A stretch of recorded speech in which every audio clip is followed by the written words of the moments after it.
उत्तर प्रदेश की एक बहुत महत्वपूर्ण लोकसभा सीट है, वहां पे डिंपल यादव का जीतना एक तरीके से योगी आदित्यनाथ के मन में कहीं ना कहीं एक टेंशन पैदा कर सकता है। क्यों विकास की चाबी डिंपल भाभी, ये नारा आज वाकई काम आ रहा है, क्योंकि वहां से अखिलेश यादव की धर्मपत्नी डिंपल यादव ने प्रचंड जीत हासिल की है। नमस्कार, स्वागत है, आप मेरा चैनल देख रहे हैं, मैं आपके साथ निशा झा।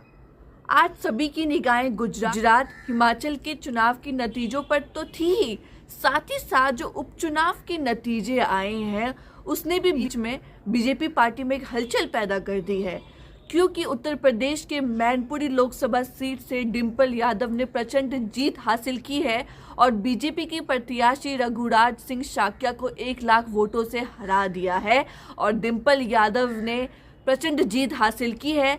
उत्तर प्रदेश में एक कहावत, एक नारा भी दिया जाता है कि विकास की चाबी डिंपल भाभी। ये नारा आज वाकई काम आ रहा है, क्योंकि वहां से अखिलेश यादव की धर्मपत्नी डिंपल यादव ने प्रचंड जीत हासिल की है। और आपको जैसा कि पता है कि मुलायम सिंह यादव के निधन के बाद ये मैनपुरी लोकसभा सीट खाली हो गई थी, इसलिए अखिलेश यादव ने अपनी पत्नी डिंपल यादव को यहाँ पे उतारा था, मैदान में उतारा था और साथ ही साथ डिंपल यादव ने प्रचंड जीत हासिल की है। साथ ही साथ खतौली विधानसभा सीट से भी सपा का जो गठबंधन था आरएलडी से, आरएलडी के प्रत्याशी मदन भैया ने प्रचंड जीत हासिल की है। तो खतौली हो गया, चाहे मैनपुरी हो गया, यहाँ से सपा आगे चल रहे हैं। और साथ ही साथ अगर राजस्थान की विधानसभा सीट की बात करूं या छत्तीसगढ़ की विधानसभा सीट की बात करूं तो वहां पे कांग्रेस आगे चल रही है। जिस तरीके से आप लोग देख रहे हैं, जिस तरीके से उपचुनाव के नतीजे आए हैं, भारतीय जनता पार्टी के नेताओं के बीच हलचल एक पैदा हो गई है, क्योंकि उत्तर प्रदेश के डिप्टी सीएम केशव प्रसाद मौर्य ने कहा था कि उपचुनाव के नतीजे घोषित करेंगे 2024 में क्या होने वाला है। तो केशव प्रसाद मौर्य क्या कहेंगे, क्योंकि नतीजे कुछ और ही आए हैं। जो उन्होंने सोचा था उसके जस्ट अपोजिट नतीजे आए हैं, क्योंकि मैनपुरी से डिंपल यादव चुनाव जीती और खतौली से आरएलडी प्रत्याशी मदन भैया चुनाव जीते हैं। हालांकि रामपुर में स्टार्टिंग में सपा के कैंडिडेट आगे चल रहे थे, लेकिन फिलहाल भाजपा आगे चल रहे हैं और कहा जा रहा है कि रामपुर विधानसभा सीट पर भाजपा के प्रत्याशी जीत सकते हैं, जो आंकड़े बताए जा रहे हैं। जिस तरीके से आप देख रहे हैं, मैनपुरी जो उत्तर प्रदेश की एक बहुत महत्वपूर्ण लोकसभा सीट है, वहां पे डिंपल यादव का जीतना एक तरीके से योगी आदित्यनाथ के मन में कहीं ना कहीं एक टेंशन पैदा कर सकता है, क्योंकि मैनपुरी एक बहुत इंपॉर्टेंट लोकसभा सीट है। वहां पे डिंपल यादव जीत गई है और अखिलेश यादव और सपा के नेताओं के बीच एक खुशी का माहौल है इस वक्त।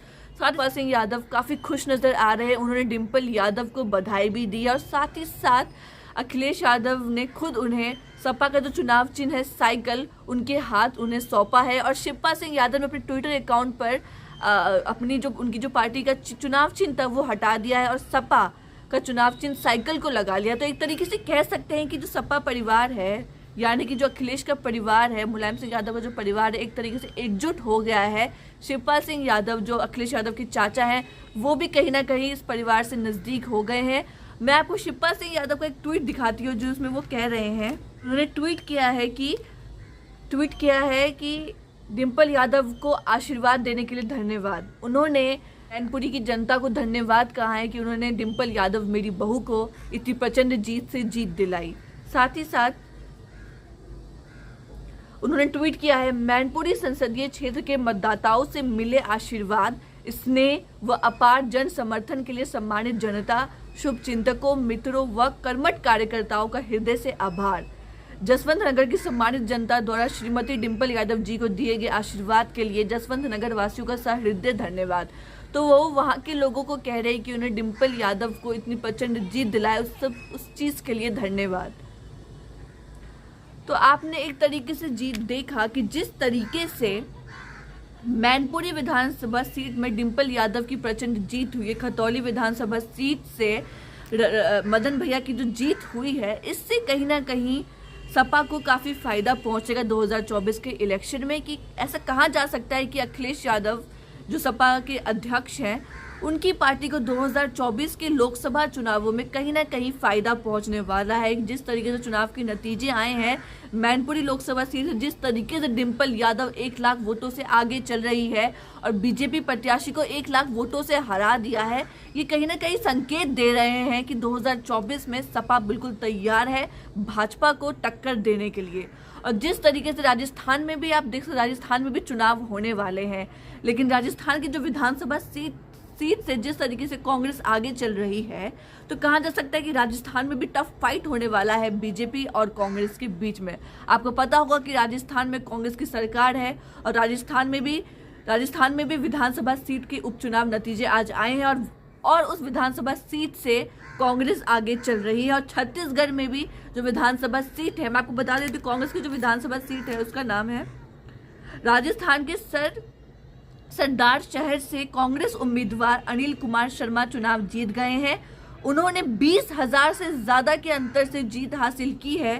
वहीं उड़ीसा के पदमपुर से बीजेडी उम्मीदवार वर्षा सिंह बढ़िया 12,000 मतों के अंतर से चुनाव जीत गई। और छत्तीसगढ़ की मैं बात कर रही थी, जहां से कांग्रेस आगे चल रही है, वो सीट का नाम है भानु प्रतापपुर सीट से कांग्रेस उम्मीदवार सावित्री मंडावी 10,000 वोटों के अंतर से चुनाव जीत गई है।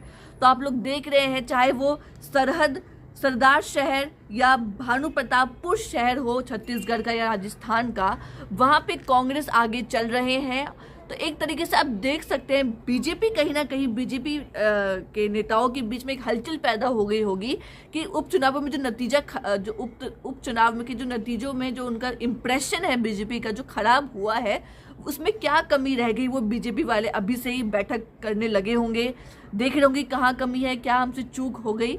फिलहाल जिस तरीके से मैनपुरी पे सबकी नजर थी, क्योंकि वहां से अखिलेश यादव की धर्मपत्नी डिंपल यादव चुनाव लड़ रही थी, तो वहां पे सबकी निगाहें थी कि मैनपुरी में क्या होने वाला है, भाजपा जीतेगा या सपा जीतेगा। और केशव प्रसाद मौर्य का भी बयान आया था कि 2024 के संकेत साफ हो जाएंगे कि 2024 में क्या होगा, लेकिन अब कहीं ना कहीं साफ नजर 2024 का जो चुनाव है वो कहीं ना कहीं हमें दिख रहा है कि 2024 में लोकसभा चुनाव आसान नहीं होने वाले हैं, कड़ी टफ फाइट होने वाले, क्योंकि विपक्ष एक तरीके से एकजुट हो रहा है। आपने देखा होगा अरविंद केजरीवाल हो, ममता बनर्जी हो, नीतीश कुमार हो या फिर सपा के अध्यक्ष अखिलेश यादव हो, सब कई बार मीटिंग भी कर चुके हैं। तो काफ़ी दिलचस्प होने वाला है 2024 का चुनाव, क्योंकि विपक्ष लगातार इकट्ठा हो रहा है, मीटिंग कर रहा है। फिलहाल देखना दिलचस्प है कि आने वाले समय में और क्या क्या चीज़ें होती हैं। अगर आपको हमारी वीडियो अच्छा लगी हो तो लाइक शेयर सब्सक्राइब ज़रूर करें।